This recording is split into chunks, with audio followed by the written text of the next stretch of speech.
In Aotearoa today, Māori life expectancy is 7 to 8 years lower than non-Māori. Over half of the prison population is Māori, and 19% of Māori children live in households experiencing material hardship. Targeted, treaty-informed policies were designed to address these specific, measurable disparities. Today, those same initiatives are being systematically dismantled. The justification for this shift is built on two slogans: equal citizenship and one law for all.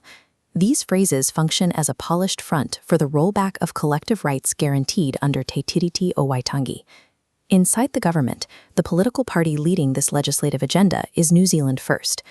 Outside the Beehive, the agenda is championed by Hobson's Pledge, an organization that describes itself as a principled, non-partisan civic trust.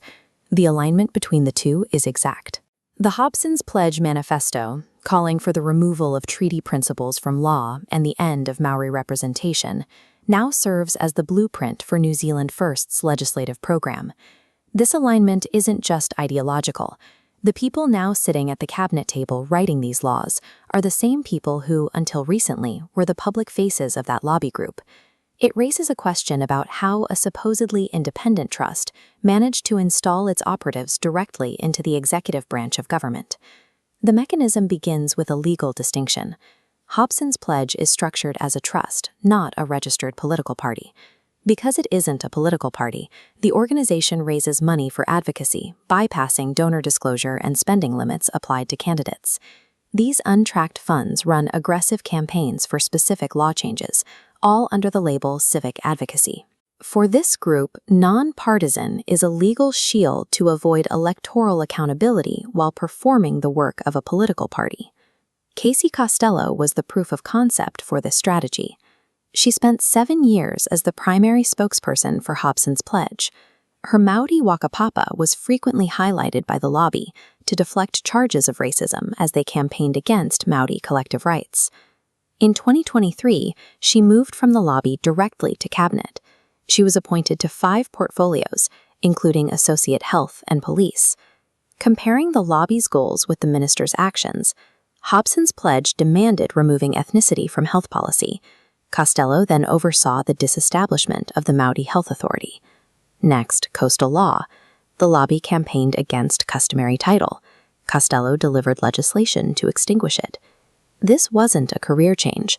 The lobby successfully placed an operative inside the Beehive to implement the exact program she pitched for 7 years. The production line continued in 2026, when spokesperson Elliot Ikilei followed the same path to a New Zealand First candidacy. An internal email from Ikilei to supporters reveals the crossover. He explicitly tells donors his vehicle is changing, but his fight stays the same. Even while entering a partisan campaign, he uses the lobby's infrastructure to solicit more donations. This email demonstrates a system where the organizational boundaries have completely dissolved. Infrastructure, donor lists, and spokespeople move between the trust and the political party to keep the same agenda moving forward. When an interest group populates government ministries with its former staff to implement policies they lobbied for, it meets the definition of regulatory capture. This pipeline relies on using Māori and Pasifika faces to dismantle the collective rights of their own communities. Tino Rangatiratanga is not a race-based privilege. It is a foundational right of self-determination, confirmed in Te Tiriti o Waitangi.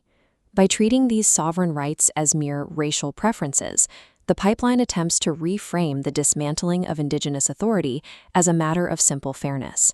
The One Law for All slogan is a fully engineered tactic. It is designed to make the erasure of hard-won legal protections sound like an act of democratic generosity. The mandate of the Māori Green Lantern is to map these hidden networks of power and ensure their agenda is recognized for what it is. Hekino noa iho. It is simply wrong. Kia kaha whānau. Stay vigilant. Real democracy requires exposing the production lines that attempt to rewrite the law in the dark.